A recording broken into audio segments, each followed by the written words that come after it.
Hello and welcome Universe Mode. This is Smackdown Live. We are on the path to Money in the Bank, but no qualifiers seem to be on their way from the blue brand, who of course, sorry, not, did I say, yeah, no, I am right with Money in the Bank, scrap that, but no qualifiers are on their way from the blue brand. That is interesting to see how they tackle that. It seems as if they're just enjoying themselves following the chaos that has been the last 2 weeks and Judgment Day. So with that being said, how is Smackdown Live going to line up tonight? You know what have we got in store for us here tonight? Well, we're going to kick things off by hearing from the Smackdown committee member, Shane McMahon. Maybe he'll have something on Money in the Bank. Maybe he'll have something on some other situations going on. The Dolph Ziggler situation comes to mind. The Gorillas of Destiny being the tag team champions could be something else that needs to be touched upon. There is a lot to be talked about, and we'll see just what that'll be about here tonight. And then we are going to talk about a main event. I just brought up his name as a part of being a problem. Well, let's see what'll happen here tonight, as the match is on. Dolph Ziggler versus Shinsuke Nakamura one-on-one here tonight in the main event of SmackDown Live. These two men have bad blood with one another, but the reason is unknown. Dolph Ziggler seems to be blindsiding Shinsuke Nakamura, but first at Judgment Day, then last week on SmackDown Live. Both occasions, Nakamura was left laying down at the hands of Ziggler. Why? What? How? We still don't know. Dolph Ziggler put it in a very empty fashion last week when he simply said, "I am back for me." However, what will the former World Heavyweight Champion do? We will find out later on tonight when those two men square off. Before we get to all of that, we start off with Shane McMahon. And here he comes towards the ring. I really have to wonder what is going through this man's mind. How do you tackle everything that has gone on as of late? How do you sort it out? It's been chaos. There's no other word for it. It's been complete chaos here on SmackDown Live with guys like, Dolph Ziggler and the Gorillas of Destiny running around doing what they want. But Shane McMahon isn't concerned about that for the moment.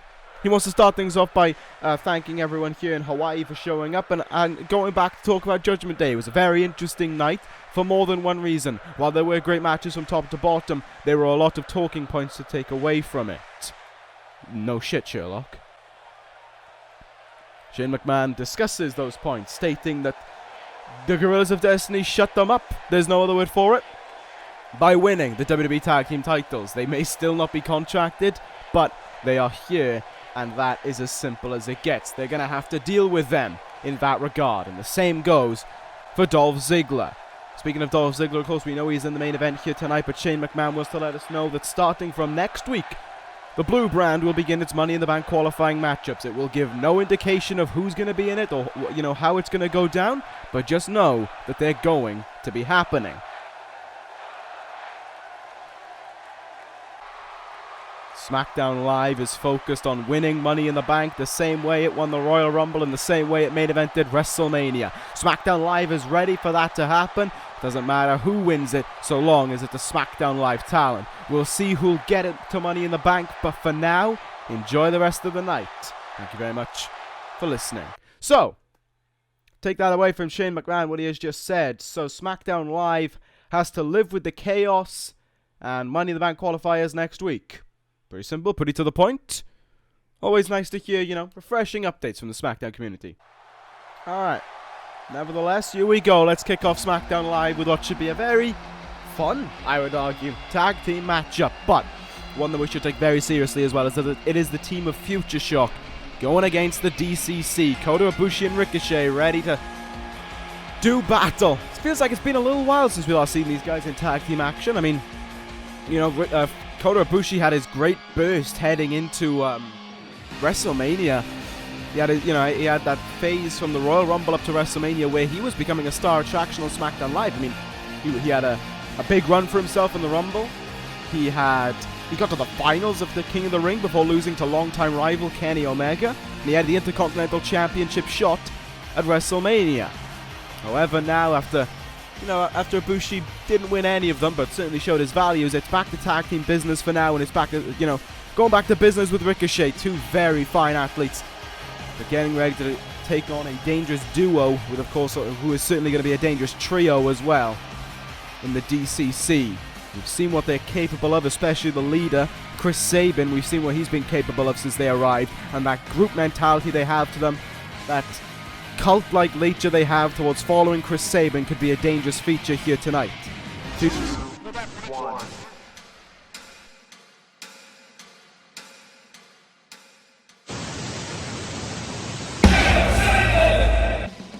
And there they are, the D.C.C. Tonight it's the man on the left, the leader of the D.C.C, Chris Sabin, and the man on the right, Christopher Daniels, who will be in action here tonight. Kane will be on the outside watching on, but the D.C.C is at full strength.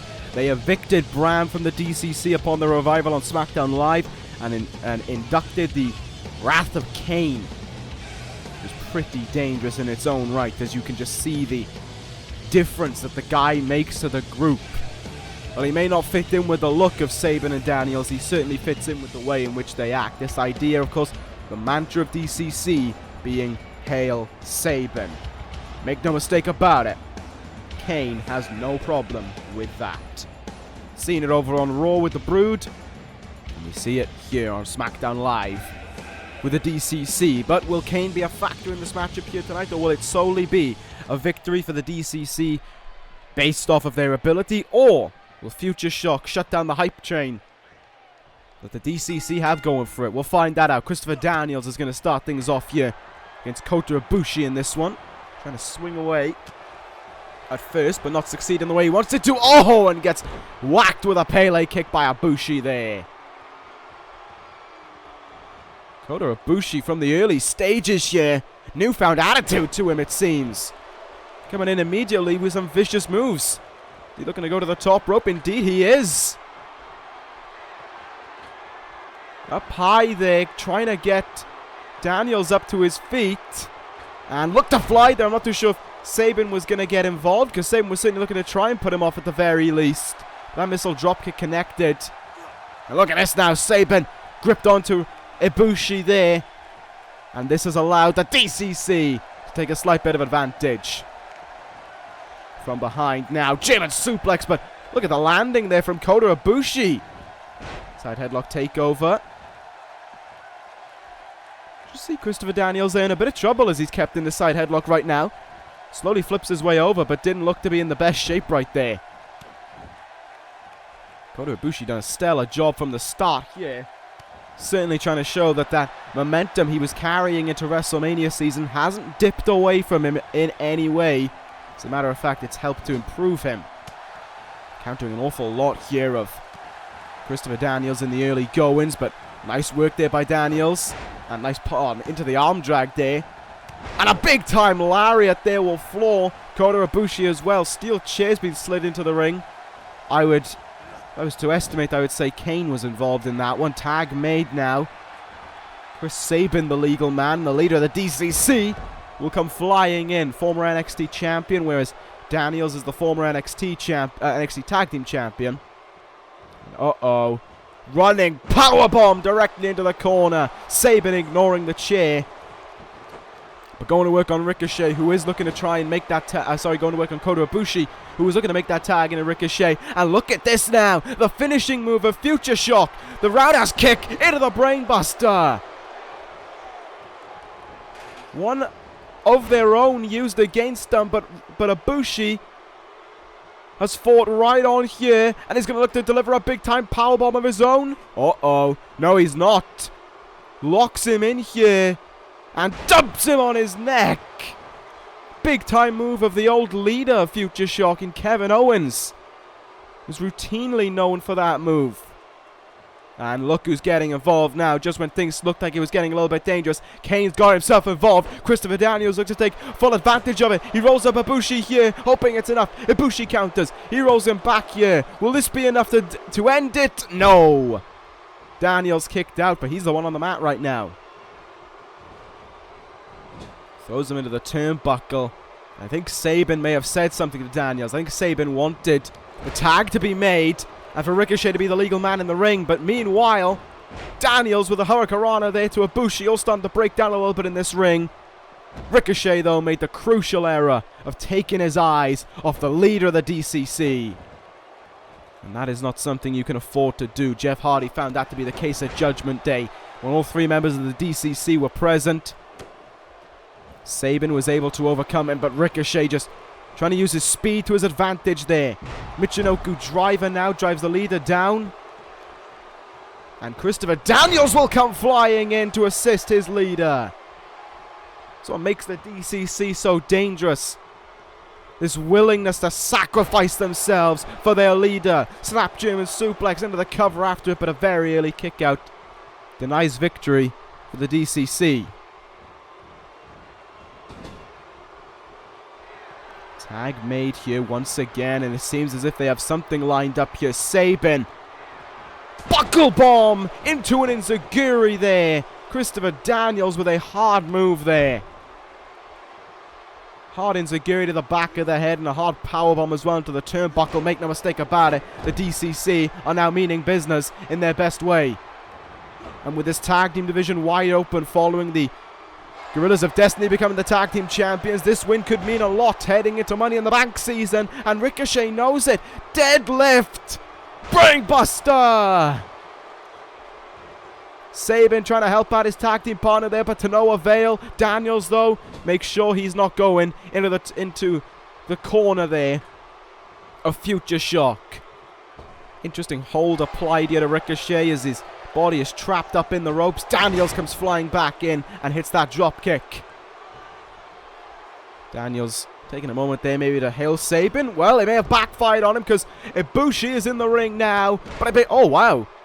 Shut it down. Look at this now. Here goes Christopher Daniels. Flurry of moves firing up here. Leaping clothesline brings down Ibushi. Well, this ain't looking good. This ain't looking good at all. Big STO will swipe him out as well.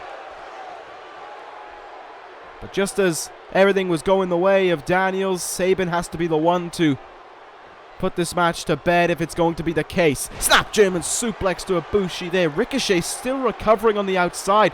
This has been a tormentuous beatdown at the hands of the D.C.C. But you've got to respect the fact that there is no give from Kota Ibushi. Only fight. And Ibushi in position. Oh, he was looking for an old signature move of his. He was looking for Kamigoye, but it was countered there by Sabin at the last possible moment. Sabin with a big time counter, and he brings him up now. Sabin, cradle shock to Ibushi, covers him. Ricochet made the save. Daniels took the brunt of the move though. I think that was a spear that Daniels just took. Sabin moves in for another cover though, and Ibushi kicks out. And there's that cult mentality again, just how Daniels ran in and sacrificed himself. And Sabin now fights alone. Ricochet demands the tag, and Sabin, it's like he wants it. He wants Ricochet in the ring. Well, he's going to get it here. A chaotic opener on SmackDown Live, there's no mistake about it. Big time drop kick there, and Sabin has to roll out of the ring. One-on-one at this moment in time. Daniels and Ibushi both recovering on the outside as to what's gone on in this matchup. Double atomic drop there connects. You just see Kane watching on. He has been a factor in this matchup. There's no ignoring it. Snap suplex there, brings him down, and the former NXT champion is going to take things up high. What will the leader of the D.C.C look for? Cole with a super kick! Kane trying to get himself involved, distract the referee, find an opening here for the D.C.C to work with, and it may well have worked out. Or maybe not, went for the cover there, and Daniels was back in to break it up right away. The referee starting his count there on Christopher Daniels. He was running there, he may have wanted to go up to the top rope, but Sabin was bringing himself up to his feet, so too has Ibushi on the other side of the ring. This match is getting very, very competitive now between both sides, but the D.C.C have just been working so fluently with one another. Future Shock, it feels like they haven't. Oh, what a hit in the gut there, and oh, big time DDT by Christopher Daniels enables a window of opportunity. Once again, Daniels just sacrificing himself to the cause, and there's nothing the referee can do about it because Daniels is as legal in this match as Sabin. If Kane had done it, then a DQ can be called. The only thing the referee can implement is the 5 count. Sabin completely working him over here. Look for his leaping cutter. Ricochet countered it, but ran out there. Ran out of juice. Fatigue got to him, and Sabin will take full advantage here. Dumps him off to the side there with that sideways powerbomb, almost like a cutter in some ways. And he tags in Christopher Daniels, and Daniels may look to be the one to close this out. Is the D.C.C on their way to another win? Angel's Wings was countered there. Incredible scenes by Ricochet as he keeps on countering everything the D.C.C has to throw at him right now. But he cannot find his own 2 footing, it seems. He needs to make that tag into Kota Ibushi. There's no arguing against it. And he's looking for it. He throws Sabin into the turnbuckle. Are they going to look for their finishing maneuver? Indeed they are. And there may be no escape. The roundhouse kick. The brain buster. Daniels trying to get involved. It's to no avail, but he's distracting the referee. Cover here to finish the D.C.C. Oh, and Sabin kicked out. Ricochet sent Daniels out of the ring, so it's a... Ricochet's just kind of standing there for a moment. Well, Ricochet finally gets out of the ring, but Ibushi... It looked like he wanted to go for Daniels for a moment there. Not too sure what that reasoning was, but... It's allowed Sabin back up to his feet. Sabin clocked in, rolled up Ibushi now, but nah, Ibushi way too much into the ropes there. D.C.C have got back up to their feet here. Ricochet maybe called into action again or not. Counter there. Oh, and Ibushi now will roll up Sabin, but he's in the ropes, so no luck there. Someone got involved again. There was that Daniels, or was it Kane? Couldn't really tell. Oh, what a move by Chris Sabin. Just leapt himself. That elbow looked like it connected on the money. Sabin throws him into the turnbuckle of the D.C.C. Runs at him there and floors him. Oh no. He's dragging him into the D.C.C territory of the ring. He wants to close things out over the more prolific of the two as of late. On Ibushi. Cradle shock.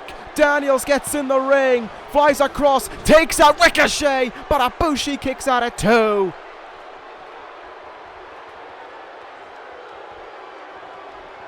Daniels looks down at disgust on the face of Ricochet and is doing everything he can to intervene now. Oh, a facebuster reversal. And I don't think Sabin was aware of it. Ibushi finds this chance now. The D.C.C in jeopardy. Ibushi, standing moonsault there, hit it with ease, goes into the cover on Sabin, hopes it's enough, but Sabin still able to kick out. Good God, what an opener this has been. Up to the top rope. Is he thinking Phoenix Splash? He was, but Sabin moved out of the way. Sabin, the leaping cutter brings him down. And it could be about to get 10 times worse, because another move, another big move could be on the way. Ricochet taken out on the outside. Cradle shock to Ibushi. 1, 2. No, he kicked out again. The heart within Kota Ibushi simply cannot be attested to. Daniels now tagged in. This is just starting to get brutal now on Ibushi. Makes you think this match could have been closed out on far more than one occasion. But neither side was able to do it. Nice suplex there by Ibushi, but he needs to make the tag. Has to make the tag here, and he isn't.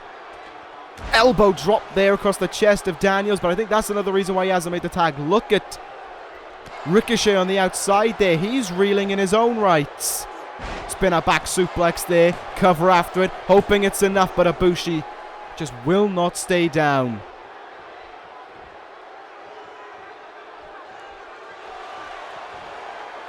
But it feels as if he may have no choice. There's a sweeping STO. And this time, it looks like it'll connect with no arguments. Angel's wings. Oh, he got all of it. He goes into the cover on Ibushi. Ricochet once more on the turnbuckle. Seriously, what is this man made of? Look at how Future Shock are fighting back here. Ibushi just will not give in. A hard right there brings down Daniels. And all of a sudden, Saban's on the outside. Daniels is in the ring by himself. This could be a big turning point for Future Shock. Up high. Hurricanrana from Ibushi. Kane distracting the referee. Trying to find a window. Corkscrew moonsault. But it could be to no avail. Ibushi from up high. Phoenix Splash. Cover him, Ibushi, and he does! The count! Kane again gets involved! The referee should have got rid of Kane by now, if that's the case. Future Shock are in total control in the ring. Oh, but a counter there on Ibushi may leave him in trouble. Daniels from behind, rolls up Ibushi now. Will this be the one? Oh, the D.C.C stole one! For all Ibushi gave, it was a roll-up that ended it. But the D.C.C did it again. What a tag team match that was to kick things off on SmackDown Live. But as much as it pains me to say it, once more, they were victorious. Once more, the D.C.C did it. They survived, and in more than one occasion, they had to give their credits and their thanks to that man in the middle there. Kane distracted the referee on far more than one occasion, kept them in the match, and as a result, they were victorious. But let's not ignore the fact that Ibushi took nearly all of the offense from Future Shock, from the D.C.C, survived, and was that close to winning. That close. And by that close, I literally mean, if Kane wasn't there, that Phoenix Splash was a 3 count. Kane was the big decider in this one, truly showed his loyalty, but so too did Daniels to Chris Sabin as well. The D.C.C remained packed together, and I wonder where they go from here. That's a question to be answered at a later date. Right now, we're going to move on to our next contest. It is a women's match between Bayley and Sasha Banks. Well, let's see what happens in this one. After that chaotic opener, anything truly could happen. I just wonder what the hell it will be. Anyway, women's match. Let's hope this one will be, less chaotic, between two women as well who are trying to just, stand out a little bit, trying to just take a little bit away from the 4 women we've seen since the draft, taking over SmackDown Live. I think would be the nicest way of putting it. You had your SmackDown Women's Champion, obviously, Becky Lynch. Paige, Nikki Cross, of course, the former champion, and the call-up from NXT, Ember Moon. Make no mistake about it, SmackDown Live's women's division, I would argue, is the better one when compared to Raw. But there are still so many talents. Just in those 4, I named 4 incredible talents, but they still got Bayley, Sasha Banks, Nia Jax. This division's incredible. But with that being said, how does each woman go about trying to get a win? How do they make sure they're the ones who are next in line? Because after last week, it seems as if Nikki Cross could well be on her way to another title opportunity. With her easy victory over Ember Moon, I guess you can call it easy, over her old rival. Nevertheless, maybe Cross will be paying attention to this matchup. Who knows? Sasha Banks, anyway, heads towards the ring. She and the SmackDown Women's Champion, Becky Lynch, with the rivalry kind of responsible for putting the women's division back on the map within this universe. It was, it has its etchings, its memory all the way back at Survivor Series 2016. While that night in this universe should and will be known for the downfall of the New World Order, it was also known for the crowning of the first women's champion in a long time in this universe, and it was Sasha Banks and Becky Lynch who went at it. Lynch was the one who was victorious, but what a match that was to witness. And if Sasha Banks is able to win here tonight, go on and win more matches, we could see another rematch between those two women. That's one that I by no means am going to be opposed to. But tonight, however, one of these women has to win, the other one has to lose. It's that simple. And Sasha Banks, right from the get-go, wants to make sure that it isn't her, as she is pummeling Bayley's head into the turnbuckle repeatedly over and over again there.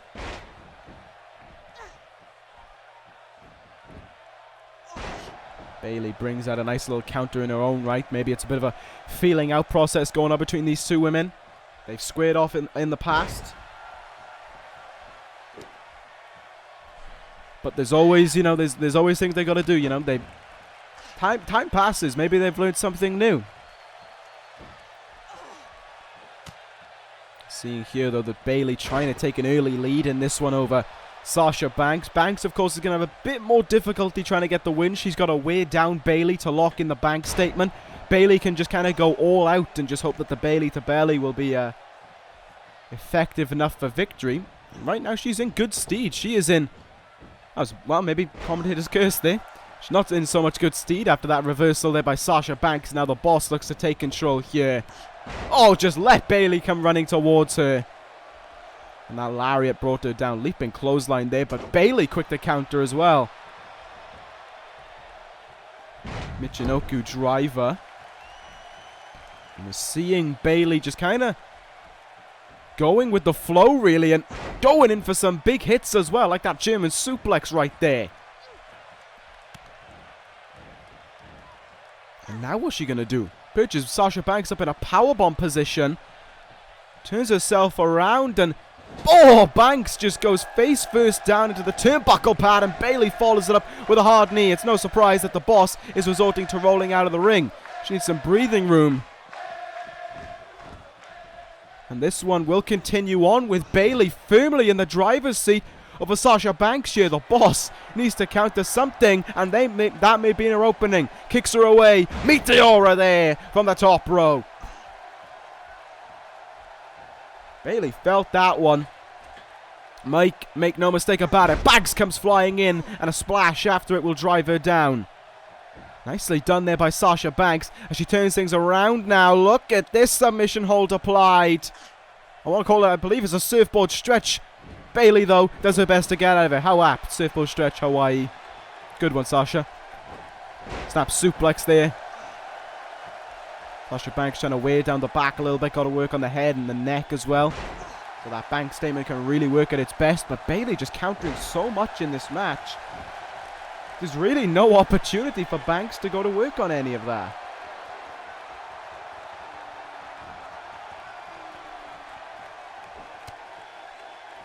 Hard blow to the back there, and once again, Sasha Banks is in trouble. Gotta think we're kind of seeing much more aggressiveness to Bayley here, and that may be a wake-up call to the other women. Bayley's not this happy-go-lucky woman. She has this very serious side to her, and Banks is being the recipient of it all. There's the Bayley plex, planting her in the turnbuckle. Jawbreaker that follows up as well, and Bayley will go up high here. Not the Bayley to belly she had in plan, but the diving elbow drop from the top rope on Sasha Banks. Into the cover she goes. Is it enough for victory over the boss?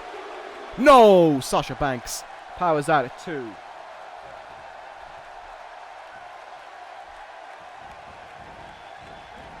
But Bayley is determined to stay in the driver's seat here. Sasha Banks needs to do something fast. Opportunities slipping away from the boss for victory here. She got a nice tilt-a-whirl hurricanrana, but tilt-a-whirl head scissors rather that one was, but she needs to stay right in the offense, and a big clothesline sends Bayley to the outside now. Certainly in a theoretical sense, matches can be won or lost by what happens on the outside. Sasha Banks ain't interested in that. Maybe a bit of respect being shown there by both sides.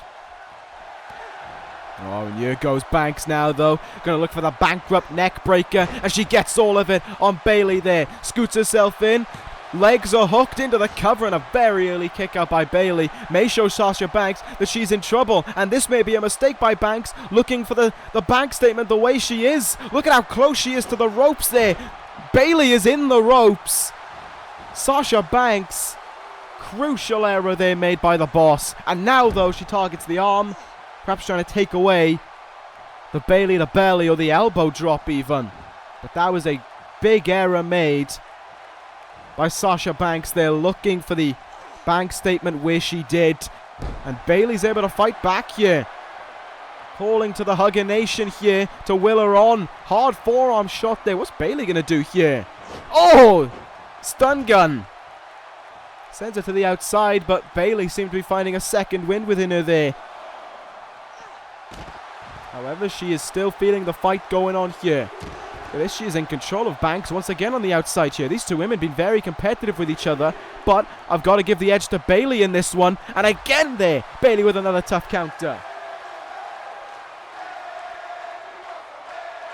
Fight's broken out to the outside for a little bit here, but we return back inside with Bayley in control, as it has been the case for the majority of this matchup. Bayley plex there.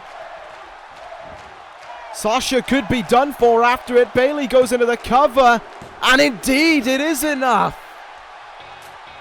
Bayley put a stop to people doubting her and just calling her, you know, a happy-go-lucky kind of gal, a girl who can go around and put a smile on the kids' faces. Well, that wasn't the case. Bayley dug deep within there and beat Sasha Banks without even the use of a Bayley to belly, and that is a great thing to see after the match. Two friends showing respect to one another, and Sasha Banks raises the arm of the winner after it's all said and done. But where does Bayley go from here if that is the case? Where do we see the leader of the Hugger Nation going? Is it titles? Is it opportunities for titles? Is it the Smackdown Live Women's Champion? You can only make predicaments in this early stage, but of course leading the crowd, I would argue, is Nikki Cross right now. Bayley needs to do something to try and get herself either on the same level as Cross, or more importantly, if she wants a match against Becky Lynch, ahead of her. Anyway, we're going to move on to our next contest now. Should be a very interesting one between two men looking to try and get themselves out of maybe a rut that they were once in on their previous brand. It is Randy Orton against The Miz. SmackDown Live so far 2 for 2 on entertaining matches, it has to be said. I wonder how this one will hold up, and I wonder if the crowd will be able to find a favourite within it, given that both men have the reputation that they have going for them. Randy Orton comes towards the ring here. Last week was involved in a hectic opener with a man who was involved in a hectic opener here tonight in Ricochet. Real great back and forth match. Both men got in their big moves, but it ended with a traditional RKO out of nowhere to put away Ricochet and to grant Randy Orton the victory that he needed.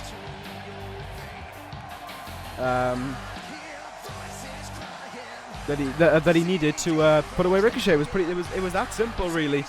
A huge RKO struck, and it got Randy Orton back where he needed to be as well, back in the win column, which was vital for the Viper. The fact he is back in that victory column, the fact he can finally start celebrating the fact that here on SmackDown Live he seems to have found his prowess is a good thing for him. But he needs to try and continue that here tonight when he goes one-on-one against The Miz. You know, we've seen the involvement managers can have in matches. We certainly saw it here tonight with Kane in that tag match at the start. But Randy Orton needs to be aware of that. Randy Orton needs to realize that that's going to happen to him in this matchup as well. He's going to have to put it with Maryse. What kind of an impact can Maryse leave? You know, can she do what Kane was able to do in that aspect and completely change the face of the match? Can she be the one to enable The Miz victory in this one? Kane could do it. Can Maryse is the big question. Or will the referee find himself in a far less, you know, what's the word I'm looking for? Lenient policy due to what happened earlier? Will that be the case? You never know. I forgot the point I was trying to make there, but you know, I said about just before this match about how both guys are kind of struggling with their where they used to be, and they're looking to make a name for themselves. But funny how they were both on the same roster.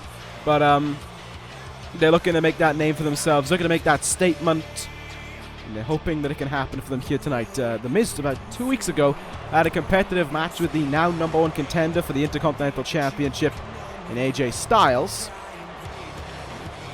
And now I wonder what will happen here tonight with The Miz, if he can continue on that good run of matches.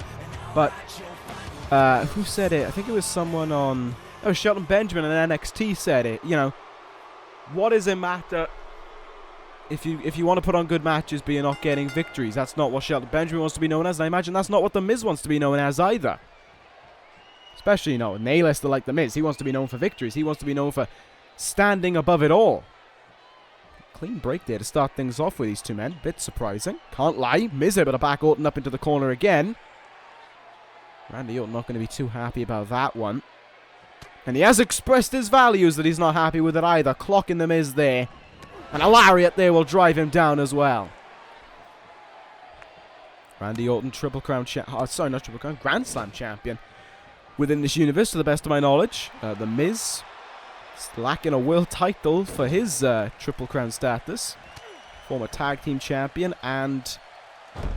no, just a tag team champion, now that I think about it. No, sorry, no, I am right. Former ECW television champion. Never mind. Scrap that point, but let's see what'll happen here.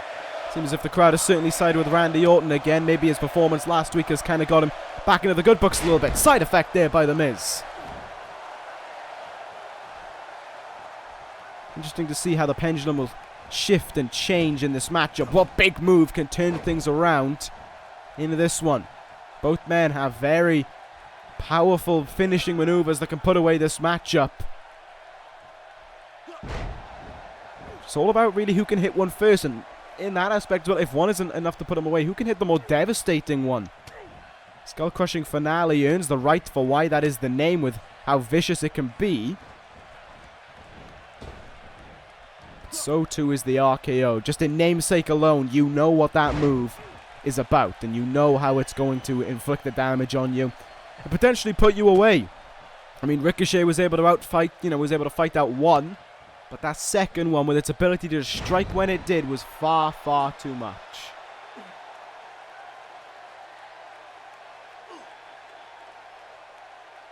Miz trying to slow things down a little bit here.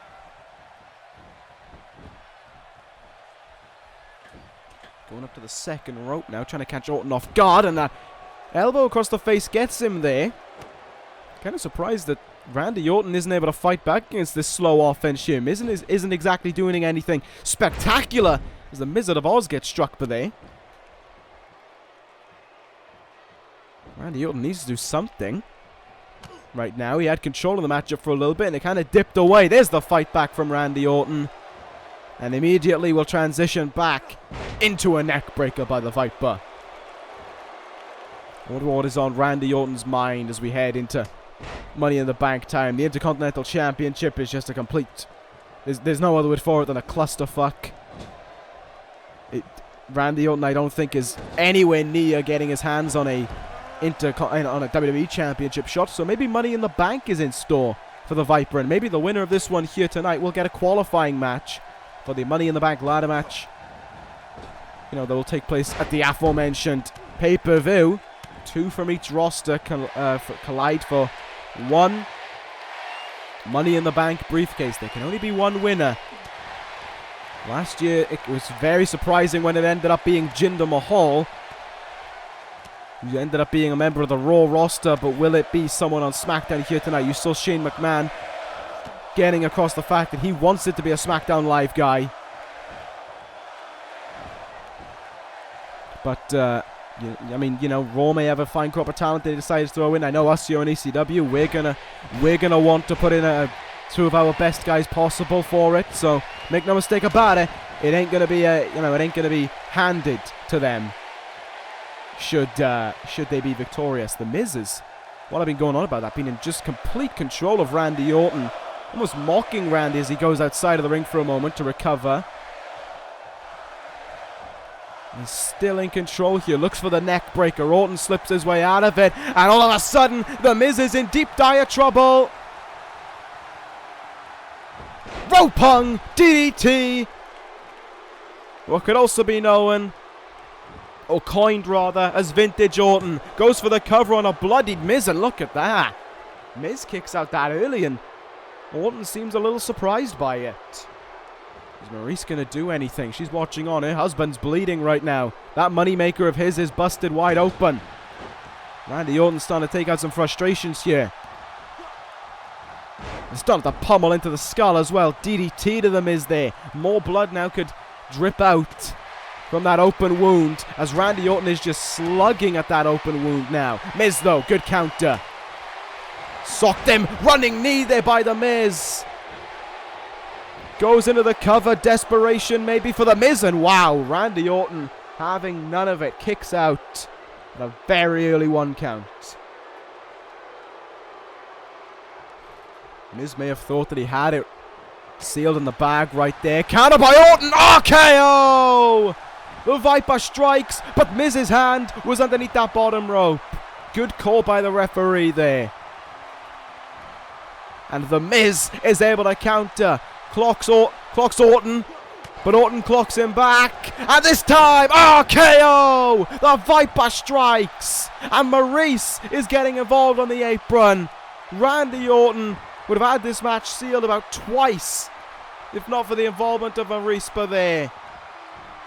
Orton wishes this one was put to bed by now. Maryse has kept this one alive for her husband, but look at the blood that's dripping down his forehead. Not even his forehead now, his face and his chest. That is excessive. Randy Orton really coming into this matchup with a vendetta on his mind, it seems. And Miz has been the full-fledged recipient of that. Uh-oh, Orton now aiming for somewhere else. Signature backbreaker there from the Apex Predator. Maryse has got to be watching on, wondering how much more can this go on for? How much more can The Miz take? The answer, it seems, is quite a bit as he fights on even longer there. This is not wise, though, from The Miz. It has to be said, but he won't give in. The Miz will not give in. Kick the leg out of Orton there. Planted him with a DDT. And Randy Orton's got busted open as well. Blood for blood between these two guys. Oh, but look at that. The blood has spurred something up here within Randy Orton. The Viper well and truly has come to life now. Look at how precise he was with those strikes. And The Miz is unresponsive because here come the stomps now from Orton. Miz may well be done for. One for good measure in the open wound. Maryse getting involved, distracting the referee, but Orton can wait as long as he wants. Miz is out of it. Third time's the charm. RKO! 1, 2. Oh, come on, Maryse swiped.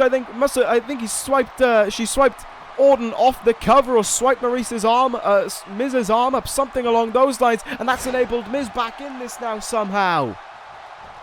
Referee been way too lenient tonight, and that has cost now on 2 occasions, in 2 separate matches, the matchup itself from being finished.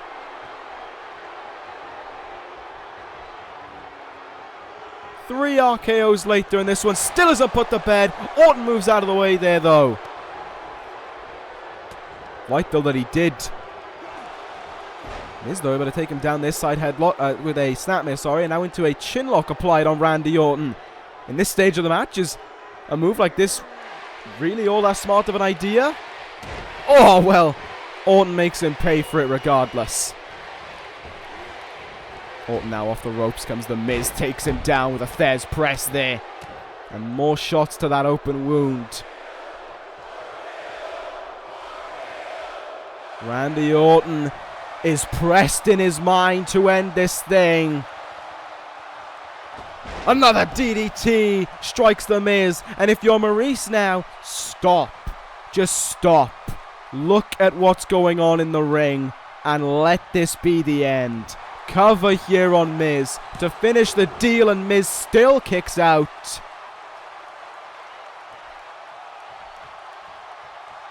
Randy Orton looks enraged by this.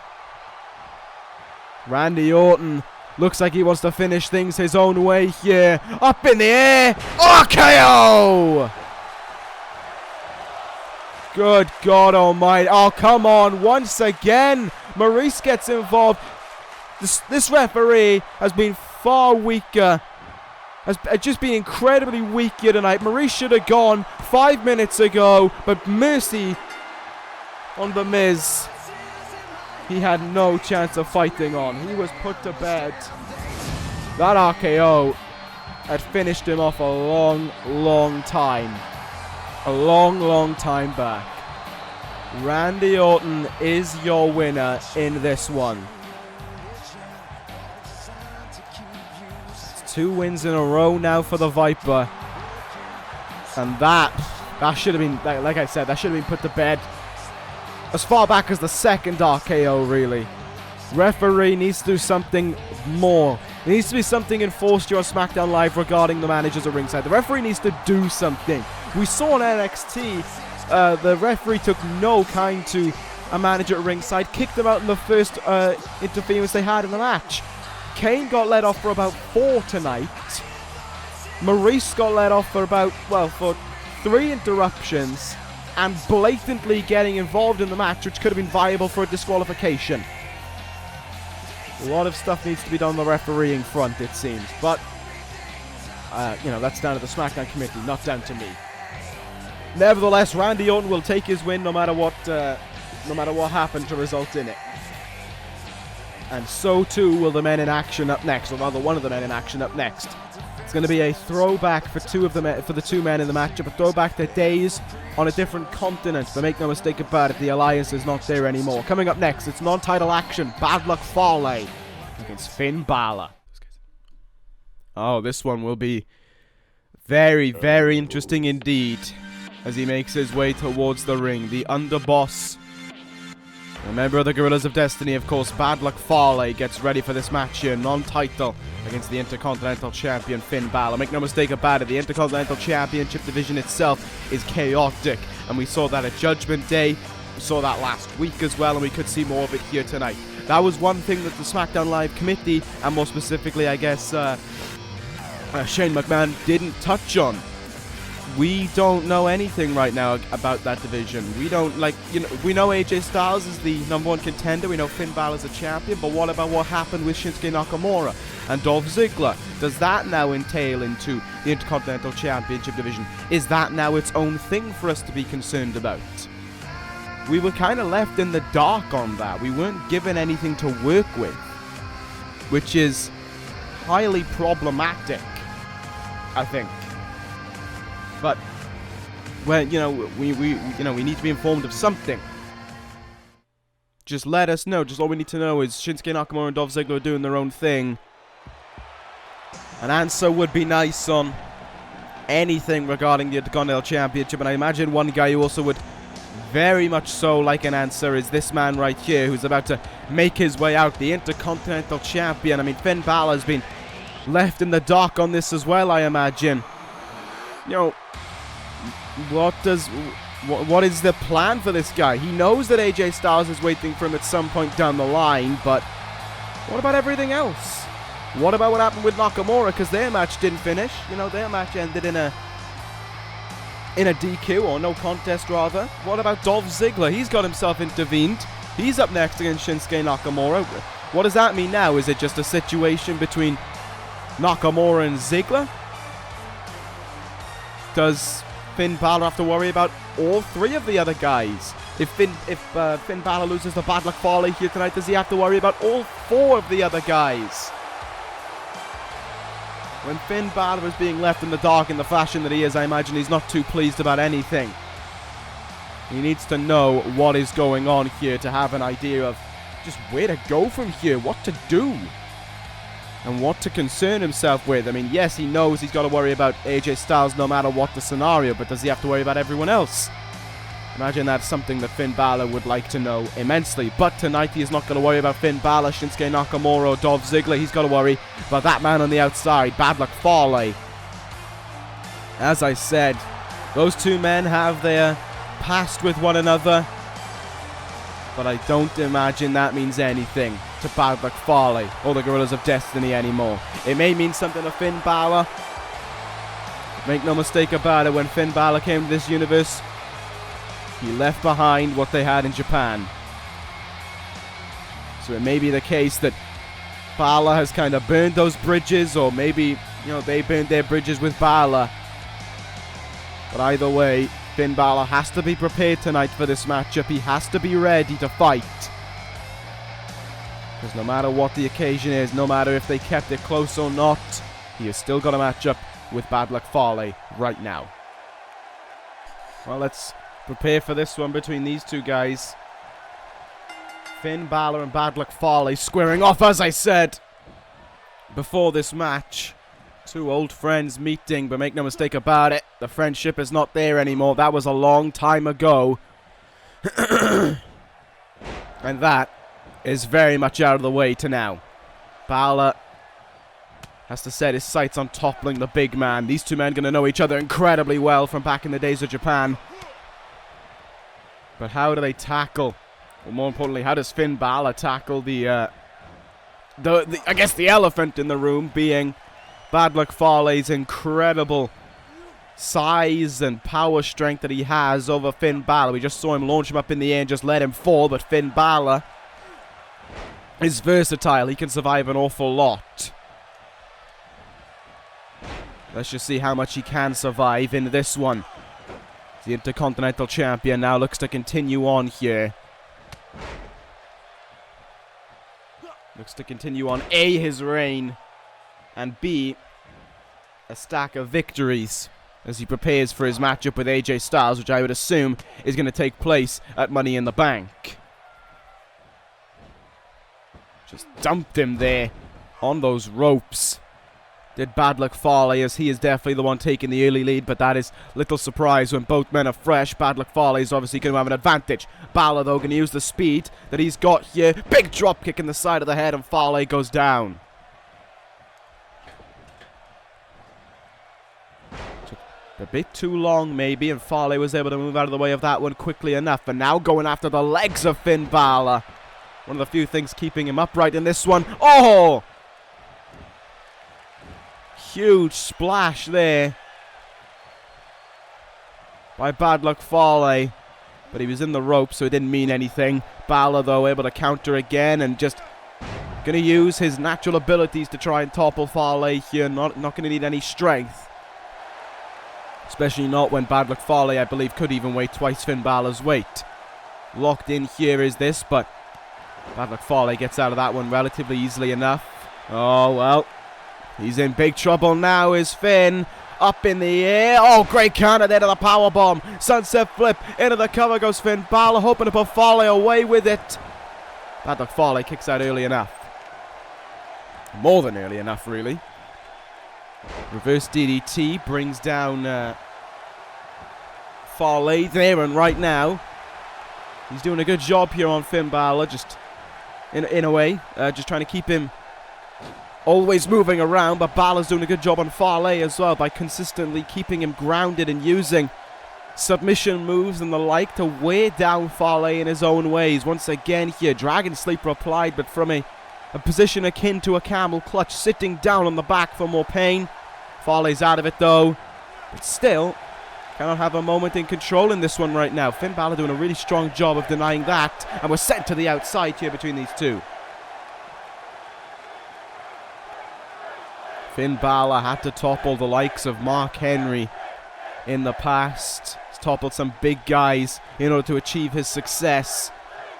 Fale's up there, but Bálor, if he's been able to overcome them in the past, can do it again.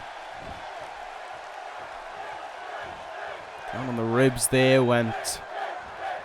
Oh, good God. Oh, what a move there by Bad Luck Fale. It's like a fisherman's fireman's, I don't even know what to call that. It was like a fisherman's fireman carry Samoan drop. It was just a combination of stuff.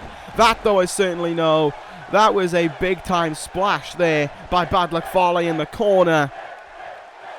Oh, look at how he just holds him in place. Nowhere for Bálor to go. And right in the gut with that hard punch.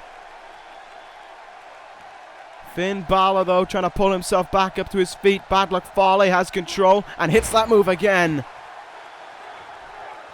And the splash comes down after it. Cover on Bálor here for a victory over the Intercontinental Champion. Bálor, though, able to kick out. It's amazing to see the Guerrillas of Destiny could be setting their sights on even bigger prizes as well. If Fale is victorious here tonight, he could be next in line over AJ Styles for the Intercontinental title. Styles may be the definitive #1 contender, but a victory over the champion is going to do an awful lot for yourself. Crowd trying to bring Finn up to his feet here, trying to will him on in this one, and that may have been enough to ignite Finn Bálor, especially with how long Bad Luck Fale took being confident. Bloody hell here by Finn Bálor, and it puts Fale in perfect position. But Bálor decides against it temporarily, trying to take the arms away from the big man now.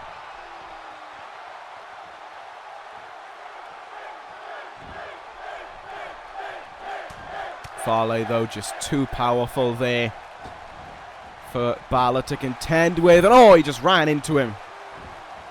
Fale may have had something in mind there, but just let Finn Bálor run into him instead. In the corner goes the Intercontinental Champion now. This one's going to be a bit brutal to watch. Oh! Vicious snake eyes.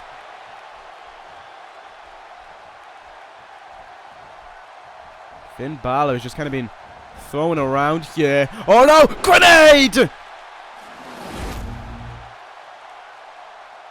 Take a look at that. Finn Bálor propped right into the grenade. That could finish it here. That could be victory for Fale over an IC champ. No! Kick out at 2 by Finn Bálor. Just too much for Fale to contend with right there. And the underboss doesn't look happy about it. Continuing on here. Oh my goodness! Finn Bálor with a smart decision there to roll out of the ring, but Bad Luck Fale is in an immense amount of control right now in this one. Bálor went from holding his own and trying to thrive to simply just trying to survive now in this one. Maybe not. Bálor able to fight back a little bit there. Pele kick and the big man will go down.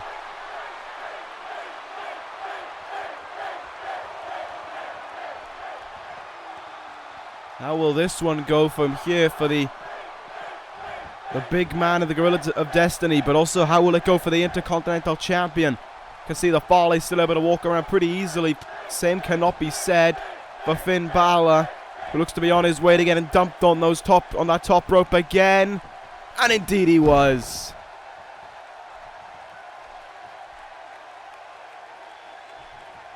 Finn Bálor being helped up to his feet there by Fale. Kind of says how much the Intercontinental Champ has gone through in this matchup. Cover again by Fale to try and put this one to rest. Bálor, though, still persistent and still desires to kick out. This crowd can try and cheer on Finn Bálor all they want, but the realization is everything this man's trying to do, Fale is stopping. Another hard punch there. And a throat uppercut will bring him right back down to earth. Almost looks like Fale's toying with Finn Bálor now, but Bálor looks to try and make him pay. Look at how immediate the fight back was there within the champion. Fale is in trouble. Fale's in huge trouble. The big man staggered and dropped with that shotgun dropkick in the turnbuckle. Bálor, can he find it within him here? Pulls himself up to that top rope. He looks for and will seek coup de grace. No! Fale countered, but Bálor stays up on his feet here. Oh, but not for much longer there. Oh, really not for much longer if Fale wants anything to do about it. Up high. Stops him in his tracks. And then down with the powerbomb. Fale just beating down Finn Bálor now. And this matchup continues on now. Fale and Bálor scathing off with one another right now. Bálor coming back with some hard shots to the gut. A bad luck Fale, but it's the Gorillas of Destiny. Tamatonga, Togaloa now, and bad luck Fale all putting the boots to the Intercontinental Champion. This one's been ruled out, but the Gorillas of Destiny have just stood tall over the Intercontinental Champion. And Fale has taken the microphone after that disgusting beatdown of Finn Bálor there and states one thing. What happened in Japan is no more Finn Bálor. The Intercontinental Championship don't mean shit to Fale either. The Gorillas of Destiny just wanted to take someone out, and they did. And if anyone wants a fight, bad luck Fale will give them a fucking fight. It's pretty simple. Success is not on the eyes of the Gorillas of Destiny, but rather the idea of destruction is for them. As Fale runs about the ring gloating what just happened there to Finn Bálor. They don't care about the IC title. Matter of fact, I don't even know if they care about the tag titles. What they care about is flipping SmackDown Live upside down, and so far, no one has had the ability within them to stop it. Well, now we're going to have to move on from what the Gorillas of Destiny just had a dip up their sleeve right there, because it's time for our main event. For the first time in nearly 5 months, Dolph Ziggler returns to in-ring action against Shinsuke Nakamura. I guess Ziggler is a member of the Smackdown Live roster over everything that has gone on, but this has been a long time coming in the mind of this man, Shinsuke Nakamura, who hasn't even waited for Ziggler to finish making his entrance before he's coming from behind.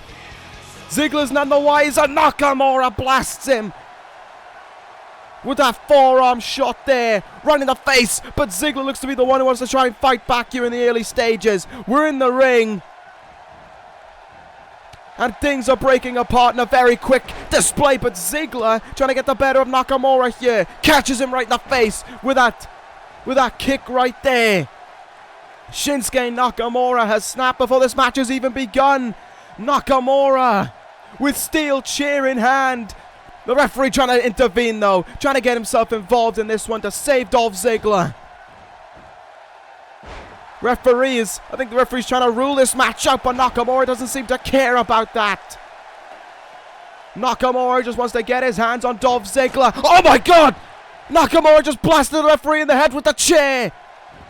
I cannot believe what I'm seeing, but Nakamura has gone well off that deep end. Nakamura has completely lost the plot here to Dolph Ziggler. The referee is out. This match hasn't even got underway, but Nakamura doesn't seem to care one bit.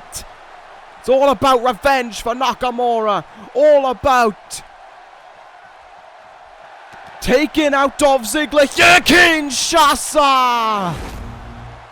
And a Kinshasa to Ziggler will most certainly take him out.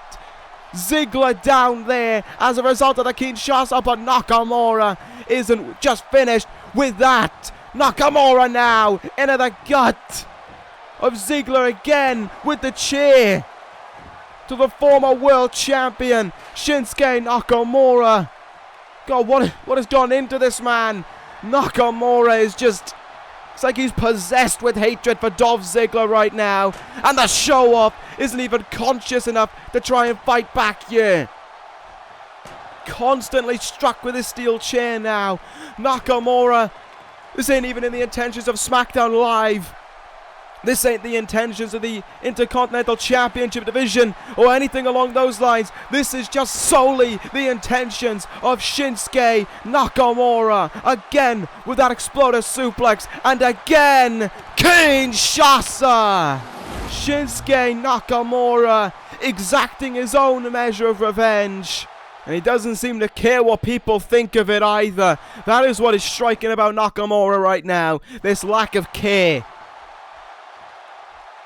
Just looking at Nakamura here, he still has his eyes locked on this man. Still isn't done with Dolph Ziggler. Now you get to a phase where you think, how much is too far from Shinsuke Nakamura here? Ziggler can hardly stand, and every time he does, he's getting flattened with a knee by Shinsuke Nakamura. And another one could well be on its way. Kicks him in the gut.